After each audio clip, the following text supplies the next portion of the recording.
Assembly ఎన్నికల కౌంటింగ్కు అధికారులు అన్ని ఏర్పాట్లు చేశారు. రేపు ఉదయం 8 గంటలకు పోస్టల్ బ్యాలెట్తో ఓట్ల లెక్కింపు ప్రారంభం కానుంది.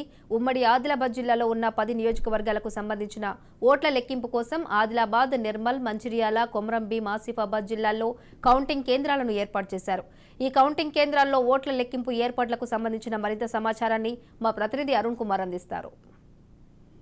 ఉమ్మడి ఆదిలాబాద్ జిల్లా వ్యాప్తంగా కూడా కౌంటింగ్ కోసం కూడా అధికారులు పూర్తి ఏర్పాట్లు చేసిండు. ఆదిలాబాద్, ఆసిఫాబాద్, నిర్మల్ జిల్లాలతో కూడా మంచిర్యాల జిల్లాలో కూడా ఈ ఏదైతే కౌంటింగ్ కేంద్రాలను ఏర్పాటు చేయడం జరిగింది. ఆదిలాబాద్ జిల్లాకు సంబంధించి కూడా ఆదిలాబాద్ జిల్లాలో కూడా ఏదైతే ఆదిలాబాద్ అదేవిధంగా కూడా బోత్ నియోజకవర్గాలకు సంబంధించినటువంటి ఓట్ల లెక్కింపుకు సంబంధించినటువంటి కేంద్రాన్ని కూడా టీటీడీ కళ్యాణ మండపంలో ఏర్పాటు చేసింది. అక్కడ ఏదైతే 16 టేబుల్స్ మీద కూడా 22 రౌండ్లలో కూడా ఓట్ల లెక్కింపును కూడా పూర్తి చేసేటువంటి అవకాశం ఉన్నది. ఏదైతే 14 టేబుల్స్ మీద కూడా ఈవీఎంల ఓట్ల లెక్కింపు జరగా కూడా అదేవిధంగా కూడా మరి పోస్టల్ బ్యాలెట్కి సంబంధించినటువంటి 2 టేబుల్స్ మీద కూడా పోస్టల్ బ్యాలెట్ లెక్కింపు జరుగుతుంది. అదేవిధంగా కూడా నిర్మల్ జిల్లాకు సంబంధించి కూడా నిర్మల్ జిల్లాలో 3 నియోజకవర్గాలకు సంబంధించి కూడా ఏదైతే నిర్మల్ నియోజకవర్గం అదేవిధంగా కూడా ఖానాపూర్తో పాటు మొతోల్ నియోజకవర్గాలకు సంబంధించినటువంటి ఓట్ల లెక్కింపు కేంద్రాన్ని కూడా ఏదైతే ప్రభుత్వ పాలిటెక్నిక్ కళాశాలలో ఏర్పాటు చేయడం జరిగింది. ఏదైతే అక్కడ 14 టేబుల్స్ మీద కూడా 22 రౌండ్లలో కూడా అక్కడ ఓట్ల లెక్కింపు పూర్తి చేయడానికి కూడా అధికారులు అన్ని ఏర్పాట్లు చేసింది. అదేవిధంగా కూడా ఆసిఫాబాద్ జిల్లాకు సంబంధించి కూడా 2 నియోజకవర్గాలు ఏదైతే ఆసిఫాబాద్ నియోజకవర్గం అదేవిధంగా కూడా సిర్పూర్ నియోజకవర్గాలకు సంబంధించినటువంటి ఓట్ల లెక్కింపు కేంద్రాన్ని కూడా ఏదైతే ప్రభుత్వ సాంఘిక సంక్షేమ పాఠశాలలు కూడా అక్కడ ఏర్పాటు చేయడం జరిగింది. అక్కడ కూడా 17 టేబుల్స్ ఏర్పాటు చేసిన అందులో 22 రౌండ్లలో కూడా పూర్తిగా ఓట్ల లెక్కింపు జరిగే విధంగా కూడా అన్ని ఏర్పాట్లు చేసిన. అయితే 14 టేబుల్ల మీద ఈవీఎంలలో ఓట్ల లెక్కింపు జరగ కూడా మరియు 3 టేబుల్స్ మీద కూడా ఏదైతే పోస్టల్ బ్యాలెట్ ఓట్ల లెక్కింపు జరుగుతుందని కూడా అధికారులు తెలుపుతా ఉన్నారు. అదేవిధంగా కూడా ఇక సిర్పూర్ నియోజకవర్గానికి సంబంధించి కూడా సిర్పూర్ నియోజకవర్గంలో కూడా 14 టేబుల్ ఏర్పాటు చేసింది. ఏదైతే 21 రౌండ్లలో కూడా అక్కడ ఓట్ల లెక్కింపు పూర్తయ్యేదానికి కూడా అన్ని ఏర్పాట్లు చేసినటువంటి పరిస్థితి ఉన్నది. అదేవిధంగా కూడా మంచిర్యాల జిల్లాకు సంబంధించి కూడా హైజా ఇంజనీరింగ్ కాలేజీలో కూడా ఏదైతే ఈ ఓట్ల లెక్కింపు కేంద్రాన్ని ఏర్పాటు చేయడం జరిగింది. అదే మంచిర్యాల జిల్లాకు సంబంధించి కూడా ఇటు బెల్లంపల్లి నియోజకవర్గం, చెన్నూరు నియోజకవర్గంతో పాటు మంచిర్యాల నియోజకవర్గం 3 నియోజకవర్గాల ఓట్ల లెక్కింపు కూడా హైజా ఇంజనీరింగ్ కాలేజీలో జరుగుతూ ఉంటుంది. ఇక దీనికి సంబంధించి కూడా ఇప్పటికే కూడా అధికారులు పూర్తి ఏర్పాట్లు చేశారు. ముఖ్యంగా కూడా 18 టేబుల్స్లో కూడా 22 రౌండ్లలో కూడా పూర్తి చేయడానికి కూడా అధికారులు అన్ని ఏర్పాటు చేసినగా 14 టేబుల్స్ మీద ఏదైతే ఈవీఎంలో ఓట్ల లెక్కింపు జరగ కూడా మరో 4 టేబుల్స్ మీద కూడా ఏదైతే పోస్టల్ బ్యాలెట్ ఓట్ల లెక్కింపు అయితే జరగడానికి కూడా అన్ని ఏర్పాట్లు చేసిన. ముఖ్యంగా కూడా ఇక ఏదైతే 3 అంచెల భద్రతను కూడా ఇక్కడ అయితే అధికారులు ఏర్పాటు చేసిన. ఎవరిని కూడా వితౌట్ పాసులతో కూడా లోపలికి అలౌ చేయడం లేదు. పాస్ ఉన్నటువంటి వ్యక్తిని అలౌ చేస్తూ ఉన్నారు. పూర్తి స్థాయిలో కూడా భారీ భద్రత ఏర్పాటు చేసిండ్రు. రేపు ఉదయం 8 గంటల నుంచి కూడా పోలింగు అయితే ఏదైతే 8 గంటల నుంచి కూడా ఓట్ల లెక్కింపు ప్రారంభం అవుతుంది. మొదట ఏదైతే పోస్టల్ బ్యాలెట్లకు సంబంధించి కూడా ఓట్ల లెక్కింపు జరుగుతుంది. ఆ తర్వాత కూడా ఈవీఎంలకు సంబంధించి కూడా లెక్కింపు మొదలయ్యేటువంటి పరిస్థితి ఉన్నది. ఏదైతే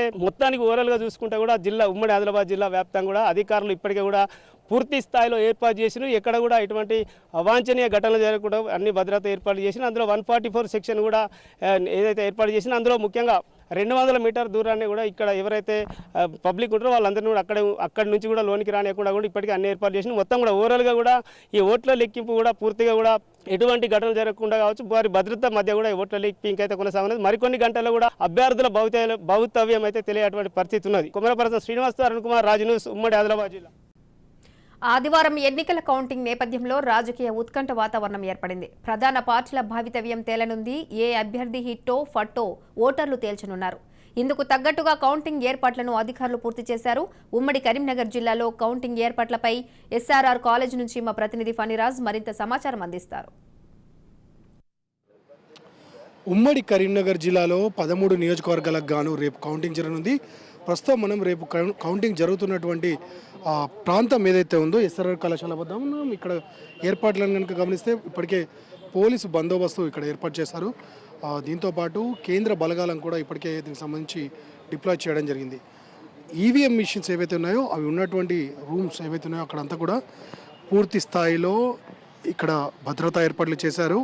ఎవరిని కూడా ఇక్కడికి యాక్సెస్ కాకుండా ఇక్కడ సీసీటీవీ నిఘా పర్యవేక్షణలో మనం చూడవచ్చు. ఇక్కడ ఉన్నటువంటి ఈ సీసీటీవీ నిఘా పర్యవేక్షణలో ఎప్పటికప్పుడు ఇక్కడికి వస్తూ వెళ్తున్న వారి గురించి పూర్తి స్థాయిలో అబ్జర్వ్ చేస్తున్నారు.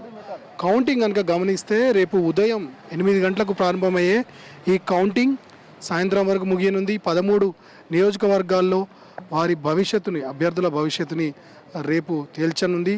మొత్తం ఈ 13 ఉమ్మడి జిల్లాలోని ఈ 13 నియోజకవర్గాల్లో అక్కడ ఉన్నటువంటి అభ్యర్థులు ఎవరైతే ఉన్నారో వారంతా కూడా ఉత్కంఠత ఎదురు చూసే పరిస్థితి నెలకొంది. ఒకసారి మనం పోలింగ్ జరిగినటువంటి ఒకసారి పరిశీలిద్దాం. మొత్తం కరీంనగర్లో 63% జరగగా, చొప్పదండలో 77%, మానకొండూరులో 83%, హుజరాబాద్లో 83%, అలాగే జగిత్యాలలో 76%, కోరుట్లలో 75%, ధర్మపురిలో 79%, పెద్దపల్లిలో 81%, సిరిసిల్లలో 76% జరగగా, రామగుండంలో 68%, వేములవాడలో 78% జరిగింది. మరోవైపు మంథన్లో 79% జరగగా, హుస్నాబాద్లో 82% జరిగింది.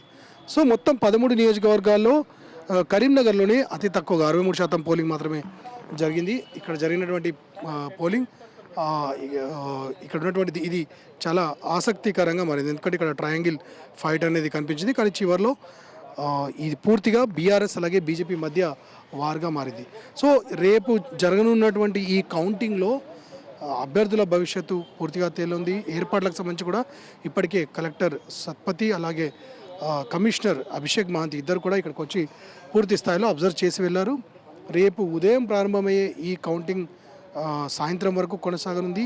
దీనికి సంబంధించి పూర్తి స్థాయిలో ఏర్పాట్లను చేసి కొద్దిసేపటి క్రితం డీజీపీ కూడా సిపితో అంటే అన్ని జిల్లాల సిపిలతో నిర్వహించినటువంటి సమావేశంలో కూడా ఇక్కడ జరిగినటువంటి ఏర్పాట్లకు సంబంధించి వివరించినట్టుగా తెలుస్తోంది. భద్రతా ఏర్పాట్లను కట్టుదిట్టంగా ఉంచారు. మరోవైపు పార్టీల కార్యకర్తలు నాయకులకు కూడా స్పష్టమైనటువంటి ఆదేశాలు ఇచ్చారు. ఎవరు కూడా ఇక్కడ ఉన్నటువంటి ప్రెమిసెస్కి నియర్ బై ఉండొద్దని చెప్పడం జరిగింది. రేపు జరిగేటువంటి కౌంటింగ్ సమయంలో ఎటువంటి అల్లర్లు కానీ అంటే పార్టీల మధ్య గొడవలు జరిగే కార్యకర్తల మధ్య గొడవలు జరిగే అవకాశం ఉంటుంది కాబట్టి అవి జరగకుండా కూడా ముందుగా నియంత్రించాలని ఇప్పటికే వారికి ఆదేశాలు ఇచ్చినట్టుగా తెలుస్తుంది. మొత్తానికి రేపు ఉదయం ప్రారంభమయ్యే కౌంటింగ్ సాయంత్రం వరకు ముగుస్తుంది. రేపు నాయకుల భవిష్యత్ ఏదైతే ఉందో ఆ బ్యాలెట్ బాక్స్ నుండి బయటకు రాను. కెమెరామెన్ రాజేందర్తో ఫణిరాజ్ ఫర్ రాజ్ న్యూస్, కరీంనగర్.